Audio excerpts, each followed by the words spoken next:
Amén. Entonces, sean todos bienvenidos a la casa de Dios. Muy buenos días. Vamos entonces a comenzar una nueva lección de esta, seminario de eclesiología. Pero antes vamos a ir a las rodillas para ir, a encomendarnos a la presencia del Altísimo. Doblamos las rodillas y vamos ante la presencia de Él. Bendito Dios y buen Padre Celestial, alabado y bendecido sea su santo nombre. Gracias le damos porque usted ha sido bueno para con nosotros. Le pedimos y le rogamos e invocamos su santa presencia en medio nuestro para que usted sea dándonos la fuerza, dándonos, Dios mío, la inteligencia para retener la información que usted nos va a entregar en esta hora de la mañana. También le queremos pedir una bendición especial por cada persona que nos está viendo en sus hogares a través del internet, que su Santo Espíritu también los pueda convencer de pecado, de justicia y de juicio. Ayúdanos, Dios mío, para poder, eterno Dios, estar atento a lo que tú nos vas a hablar a nuestras vidas y que todo espíritu contrario a tu divina voluntad, tú te lo lleves, Padre Santo, y coloca a los poderosos ángeles que acampen alrededor nuestro, para que así, Dios mío, podamos estar ante la presencia tuya y estar cómodos, para así, Dios mío, retener la información. Gracias, en el nombre de Jesús. Amén. Entonces, vamos a ir, repasando y también al desarrollo sobre el tema 9, la autoridad de la iglesia, parte número 2.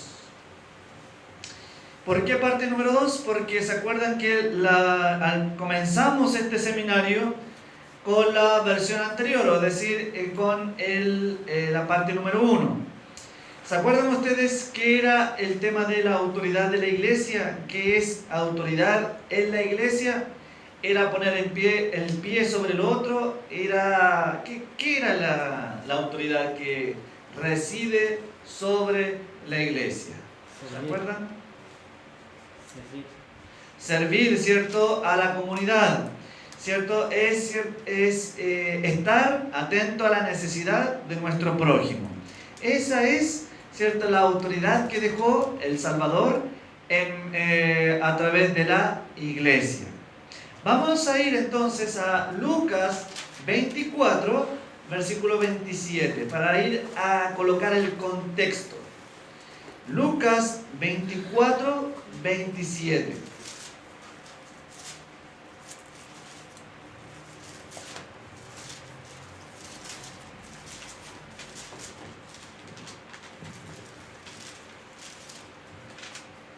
¿Lo leo?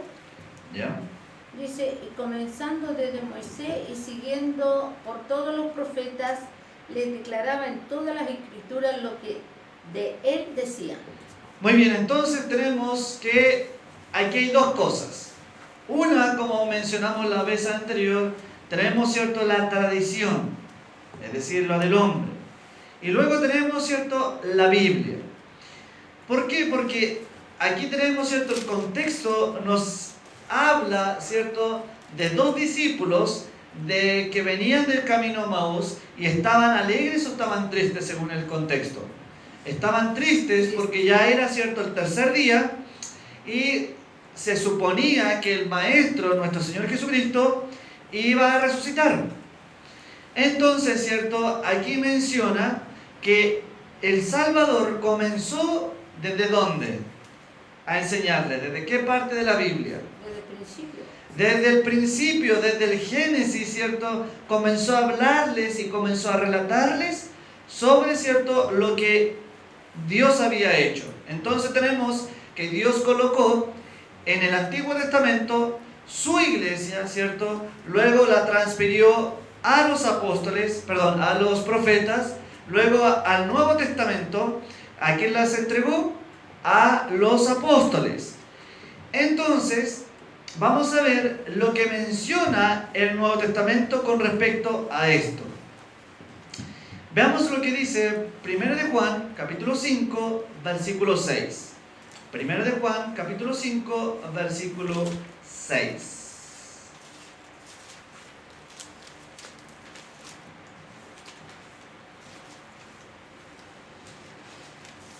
Dice así: humillaos Pues bajo la poderosa No, mano de Dios. primera de Primera de Juan Juan 5, 6. Perdón. 5:6. Dice, este es Jesucristo, que vino mediante agua y sangre, no mediante agua solamente, sino mediante agua y sangre, y el Espíritu es el que da testimonio, porque el Espíritu es la verdad. Entonces tenemos ya después en el Nuevo Testamento, agrega algo. Al principio, ¿cierto? Era la tradición, es decir, el ser humano, y estaba, ¿cierto?, la Torá. Luego pasamos al Nuevo Testamento y menciona que ahora es la Biblia y también, ¿cierto?, ¿qué cosa? Es el Espíritu Santo. Pero ahora aquí hay un conflicto. Aquí mediante, ¿cierto?, es Dios quien da la revelación a través de ¿qué? A través de las Escrituras. Pero el medio que utiliza Dios, ¿cierto?, para dar a entender las Escrituras, ¿quién es? El Espíritu Santo. El Espíritu Santo. Y aquí es el conflicto. Aquí es donde se presenta, ¿cierto?, el problema a desarrollar. Porque hoy en día, ¿cierto?, muchas iglesias mencionan que tener el Espíritu Santo es hablar en otro idioma desconocido, o, ¿cierto?, tumbarse al suelo, o dar vuelta, o girar sobre su eje. Pero vamos viendo que el mismo apóstol Juan menciona qué cosa, que el Espíritu da testimonio, porque el Espíritu, ¿qué es? Verdad. La verdad. Entonces, menciona que la palabra de Dios en sí misma, ¿qué es? La verdad. Y necesitamos ¿qué cosa para entender las Escrituras? El Espíritu Santo. Pero aquí viene otro dilema. Por eso que hoy en día eso es lo que el adversario de las almas se aprovecha. Porque si bien es cierto, el Espíritu Santo está presto para enseñar a la iglesia, pero el Espíritu Santo ¿se puede palpar? No. ¿Se puede ver el Espíritu Santo? No. Si hemos visto en las lecciones anteriores, ¿qué es lo que utiliza o qué medio utiliza el Espíritu Santo para poder revelar la verdad de las Escrituras? ¿Qué medio utiliza? ¿Se acuerdan ustedes que en antaño, ¿cierto?, se levantaba alguien y le decía al pueblo o le decía al rey, así dice Jehová? Entonces, ¿qué medio utiliza ahora el Espíritu Santo para poder aclarar o poder, ¿cierto?, enaltecer y poder, ¿cierto?, ampliar la idea de las Sagradas Escrituras? ¿A quién utiliza el Espíritu Santo? A los profetas, a los profetas. Porque recuerde que Dios ha dejado en la iglesia, según mi Biblia, no sé si su Biblia, pero en el libro de Revelaciones menciona que la última iglesia iba a poseer en sí misma, ¿qué cosa? Una de las características. La primera es, guarda los mandamientos, incluyendo el sábado, y la otra, ¿cuál es? Tendrían el testimonio, mejor dicho, poseerían, ¿cierto?, el testimonio de Jesucristo. ¿Y qué es el testimonio de Jesucristo? El Espíritu de la profecía, que es lo mismo, ¿cierto?, que tener el Espíritu Santo. Porque ¿quién es el que moviliza? ¿Quién es el que habla a través del profeta o la profetisa? El Espíritu Santo. Por eso que dice en 2 Crónicas 20:20, que si nosotros rechazamos, ¿cierto?, al profeta o a la profetisa, ¿a quién estamos rechazando? A Dios. A Dios mismo, ¿cierto? Entonces, este es el conflicto que hay hoy en día en la tradición, ¿cierto?, y la Biblia. Pero dice el apóstol Juan que ha dejado a alguien, el Todopoderoso, para podernos revelar las Sagradas Escrituras. Y eso es, ¿cierto?, el espíritu de la profecía. Porque el espíritu de la profecía, según la Biblia, ¿cierto?, los profetas se sujetan ¿a qué? ¿A sí mismo? ¿Se sujetan a qué? Al Espíritu Santo. El profeta, la profetisa, habla de acuerdo a lo que el Espíritu Santo le da, ¿cierto? Le dice, le enseña. Y el profeta, como hemos visto en las lecciones anteriores, el profeta o la profetisa cuando le entrega, ¿cierto?, un mensaje, el profeta y la profetisa inmediatamente lo saben completo la simbología, el mensaje, No. o va de a poco asimilando la información, ¿cierto? Y eso le pasó a Daniel. ¿Se acuerdan con las 2300 tardes? Incluso, ¿qué pasó con Daniel físicamente cuando le entregaba la profecía? ¿Qué le pasó? Se enfermó, ¿se acuerdan? Y mientras se estaba recuperando físicamente, él atendía los asuntos del rey. Entonces, el profeta o la profetisa, cuando Dios le da el mensaje, inmediatamente como ser humano no la capta al 100%. Entonces, así también la palabra de Dios. ¿A qué necesitamos? Necesitamos, ¿cierto?, al Espíritu Santo, mediante, ¿cierto?, el Espíritu de la profecía que nos da y nos amplía el panorama. Vamos a ver entonces a Mateo capítulo 18, versículo 15 al 17. Mateo capítulo 18, del 15 al 17. Por tanto, si tu hermano peca contra ti, ve y repréndele, estando tú y él solo. Si te oyere, has ganado a tu hermano. Mas si no te oyere, toma contigo 1 o 2, para que en boca de 2 o 3 testigos conste toda palabra. Si no lo oyeres a ellos, dilo a la iglesia. Y si no oyere a la iglesia, tiene por gentil y publicano. Ya. Entonces aquí tenemos un pequeño problema. Como usted puede ver en pantalla, ahí hay personas que se reúnen para tomar un acuerdo. Y el problema que tiene la iglesia, y eso es lo que tenemos que ver hoy día con respecto a la eclesiología, es cuando uno tiene que tomar, ¿cierto?, el tirón de orejas, ¿cierto?, para corregir a quién, al que está, ¿cierto?, medio chuequito. Ahora, el tema es cómo hacerlo, ¿cierto? Porque aquí, ¿quién está diciendo esto? Las palabras, ¿quién era el que estaba hablando en esta sección de Mateo? ¿Quién era el que estaba hablando? El Espíritu Santo. Jesús. Entonces, ¿qué le dice Jesús a sus discípulos? ¿Qué le dice? Primero, ¿cierto? Anda y ve, arréglate con tu hermano, solos, ¿cierto? Si esa persona no te oye, ¿cierto? ¿Qué tiene que hacer? Tomar un testigo. Pero si esa persona no la oye, ese testigo, ¿qué tiene que hacer? Ir a la iglesia y exponerlo. Pero aquí hay una palabra que muchas veces se salta. ¿Y qué dice la palabra de Dios en el versículo 17? Finalizando el versículo. Hay 2 palabras, pero interesantes. Tenlo por gentil. ¿Y qué cosa? Y publicano. Cuando antes de conocer a Dios, ¿cómo era la persona? ¿Sabía hacer las cosas correctamente? No, ¿cierto? ¿Sabía lo que debía hacer y lo que no debía hacer? No. Es más, el apóstol Pablo menciona, ¿cierto?, que antes de conocer a Dios, ¿cierto?, bueno, después de conocer a Dios, había un conflicto, según Romanos 7. Y el conflicto lo tenía internamente, porque según el apóstol Pablo menciona, ¿cierto?, en mi interior hay algo, ¿cierto?, en la intención de hacer lo bueno, pero no lo hago, ¿cierto? Hay algo que me tira a hacer lo bueno, pero también adentro de mí, ¿qué cosa? Me arrastra, ¿cierto?, a hacer lo malo. Y ahí yo veo, ¿cierto?, en mi propio cuerpo, que puedo ver, ¿cierto?, que hay algo, que hay un conflicto.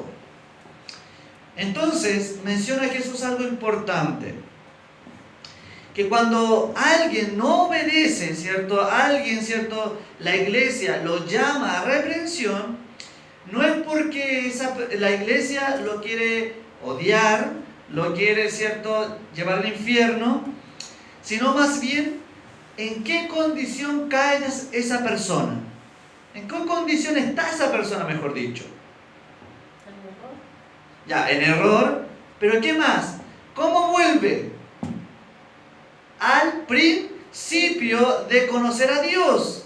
Porque dice Jesús, ¿cierto? Tenlo por gentil.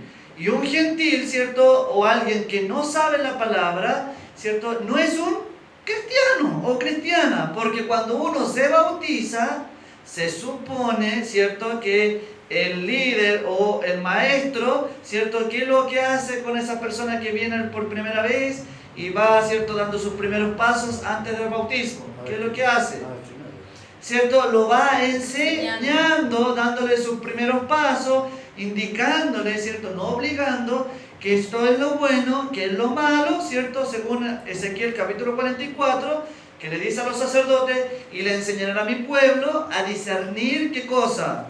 Entre lo bueno y lo malo. Según Jonás menciona al final de su libro qué cosa decía, que cómo podía destruir, ¿cierto? a la ciudad de Nínive si ellos no podían diferenciar qué cosa entre su mano izquierda y su mano derecha. Es decir, ¿cierto?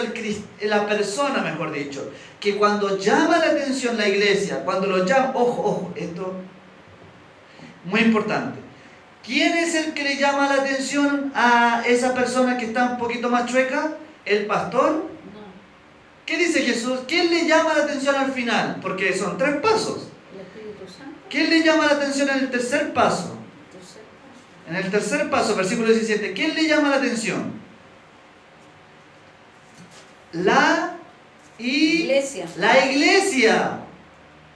Ojo, no es el pastor el que toma la última parte, sino que ¿quién es? La iglesia. La iglesia. Y eso lo vimos en videos anteriores, ¿cierto? En las lecciones anteriores, que ¿quién es el que da la autoridad? No es la persona sola, sino que nos convertimos en la iglesia ¿cuándo? Cuando nos reunimos todos en congregación. Entonces, ¿quién le llama la atención al final de cuentas a esa persona? La iglesia. La iglesia en general. La iglesia en general. ¿Y qué es lo que pasa? ¿Por qué quiere llamarle la atención? Es porque esa persona, ¿cierto? Se está convirtiendo, mejor dicho, está dando sus pasos como aquel que no sabe nada. Es decir, en vez de avanzar en su camino cristiano, ¿qué está haciendo? Está retrocediendo. En vez de avanzar, ¿cierto? Está retrocediendo. ¿Y qué dice Mateo 24:13? El que persevera hasta el fin. Hasta el fin. Entonces, ¿qué es lo que uno tiene que hacer? Es avanzar. Entonces, cuando le llama la atención el pastor al hermano, no, la iglesia le llama la atención, le tira las orejas, ¿es porque lo odia? No. ¿Por qué? Porque lo ama. Y está yendo esos caminos, esos pasos, esa persona, ya sea hombre, ya sea mujer, ¿cómo? Como si fuese del mundo. ¿Y qué dice Marcos 16:16? El que creyere y ¿qué cosa? Y fuera bautizado, ¿qué cosa? Ese será salvo. Pero el que, ¿qué cosa? El que no creyere, es decir, el que está por gentil, ¿qué pasa con esa persona? Se pierde. Entonces, ¿qué dice Jesús en el último versículo? Que se está, ¿qué cosa esa persona? ¿Qué se está haciendo a sí misma? Se está perdiendo, porque está actuando como si no se hubiese bautizado. Entonces la iglesia, ¿qué tiene que hacer? Con amor y con ternura, enseñarle, decirle, llamándole la atención, hey, parece que tus pasos no son como cristiano o cristiana. En vez de avanzar, ¿qué estás haciendo? Estás retrocediendo. Y si tú retrocedes, según lo que dice Jesús, no lo digo yo, según lo que dice Jesús, que dice que te vas a perder. Te vas a perder. Entonces, la primera lección cuando hay junta en la iglesia es, ¿cierto?, es que se toma una determinación, ¿para qué? Para poder tratar de salvar a esa persona. ¿Pero quién lo hace? La iglesia. La iglesia en general. La iglesia lo hace. No lo hace el pastor, ¿cierto? Porque lo odia o porque tiene mayor autoridad, según la vez pasada, ¿cierto? ¿Qué es lo que ha llamado a Dios al pastor a hacer? ¿Se acuerdan o no? A servir lo ha llamado. Y también en la misma categoría, para el pastorado, ¿qué otro cargo también está al mismo nivel del pastorado? ¿Se ¿Se acuerda usted o no? Sí. ¿Quién los llama a servir? Hay otro cargo también que hay en la iglesia que muchas veces lo ven muy poca cosa. El diácono, ¿cierto? El misionero, el evangelista, es el mismo nivel, ¿cierto? Que el pastorado, porque lo llama ¿a qué cosa? A servir. Muy bien, entonces, ¿cierto? Está entrando, como dice allí, ¿cierto? A Babilonia. ¿Y qué es Babilonia? Confusión. Confusión. Porque antes de entrar a la iglesia, ¿dónde estábamos? En Babilonia. Y no sabíamos para dónde iba, ¿cierto? No sabíamos cómo alimentarnos, no sabíamos qué escuchar, no sabíamos nada. Entonces vemos ahí, como dice en pantalla en Hechos 15:28, ¿qué cosa? Cuando se juntó por primera vez la primera iglesia, ¿quién fue el líder de la junta de iglesia de ese entonces? ¿Qué dice el texto? El Espíritu Santo. Dice, el Espíritu Santo le ha parecido bien. Y a nosotros, ¿quiénes son nosotros? La junta de iglesia. No imponieron ninguna carga más que estas cosas necesarias. Entonces, ¿quién es el que determina qué hacer y qué no hacer? El Espíritu Santo. Pero ¿cómo se manifiesta el Espíritu Santo? Baja así como un ángel poderoso y dice, ya, o sea, córtenla. ¿Así? ¿Cómo se manifiesta cuando tiene que tomar una decisión la iglesia? ¿A través de quién? A través de los profetas. A través de la junta de iglesia. Porque acuérdense que cuando nos reunimos hay creyentes y no creyentes. Eso hay que tener cuidado. Entonces, el Espíritu Santo, cuando se determina algo, ¿a través de quién se manifiesta la determinación? ¿A través del pastor? No, a través de la iglesia. A través de la iglesia, es decir, a través del creyente. ¿Vamos bien, cierto? Vamos entonces a la otra particularidad, ¿cierto? Entonces, cuando alguien llama la atención, vuelvo a repetir, es porque esa persona, ¿a dónde está regresando? A Babilonia. Romanos 12, versículos 6 y 8. Y si está volviendo a Babilonia, ¿qué está haciendo con su vida espiritual? Se está condenando. Romanos 12, 6 al 8.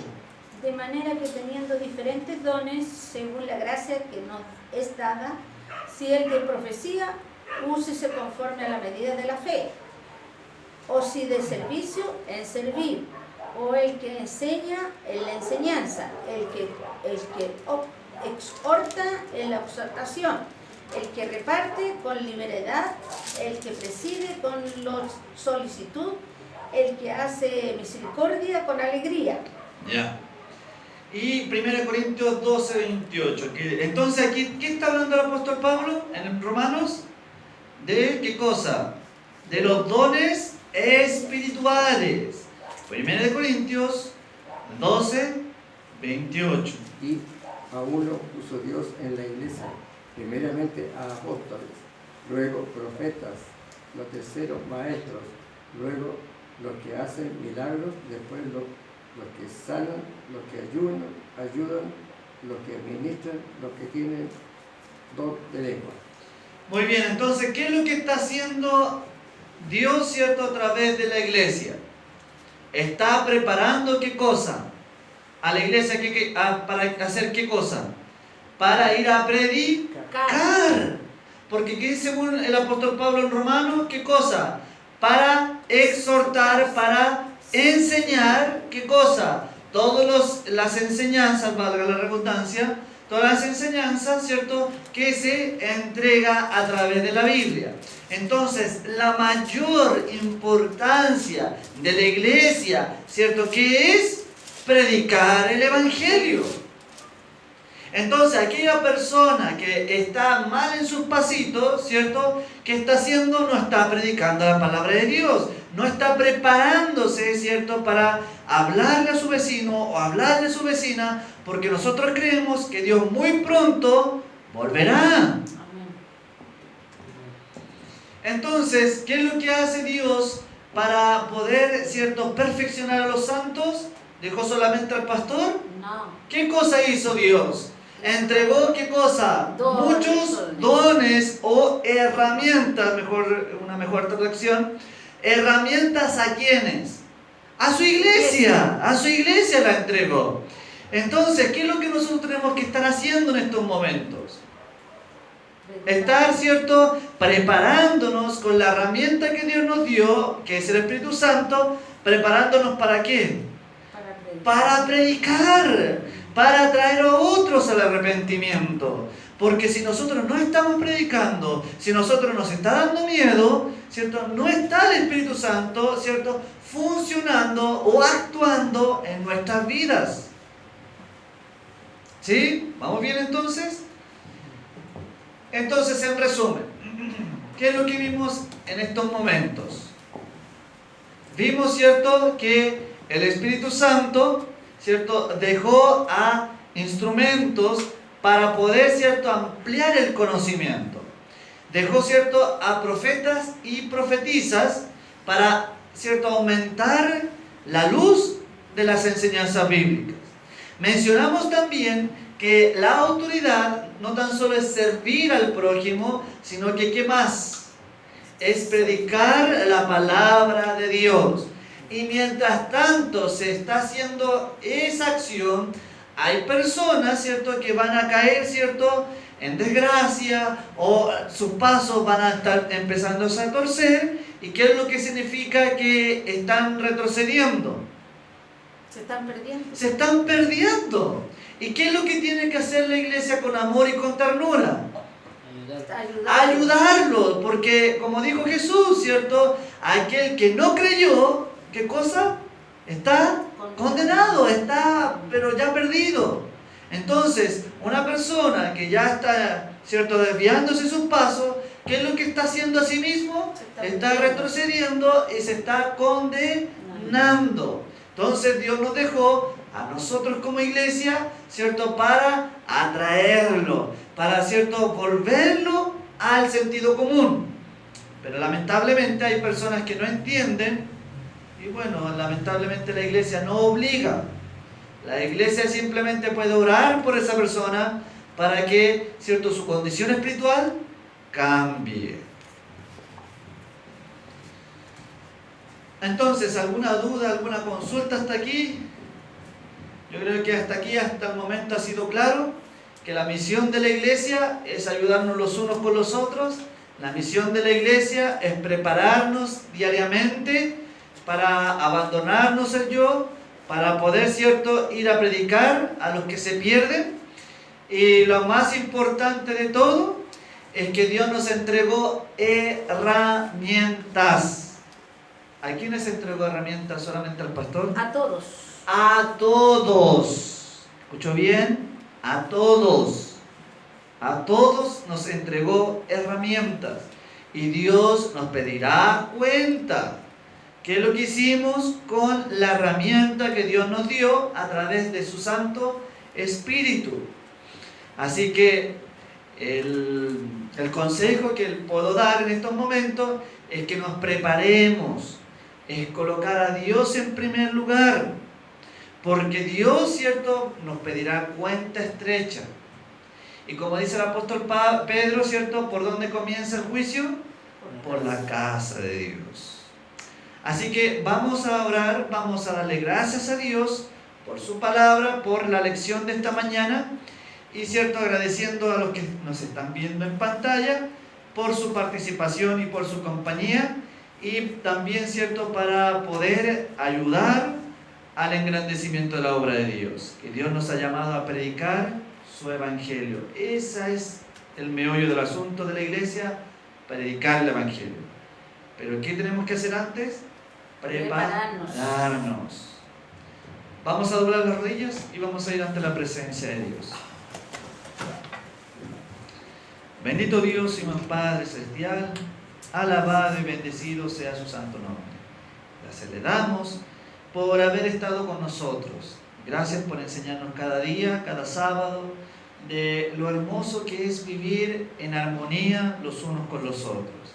Gracias le damos porque sabemos que dentro de la iglesia habrán problemas, habrán dificultades, pero lo maravilloso de toda esta lección es que tú nos has llamado a restaurarnos los unos con los otros, para poder, Dios mío, ser un solo cuerpo y poder predicar tu evangelio, que tú vuelves muy pronto a esta tierra y tú necesitas un pueblo preparado, un pueblo lavado y redimido en la sangre de tu Hijo amado, nuestro Señor Jesucristo. Por eso te pedimos una bendición por cada hogar representado en esta hora de la mañana, como también a cada persona que nos está viendo en el internet, que tu bendición también sobrecaiga sobre sus vidas.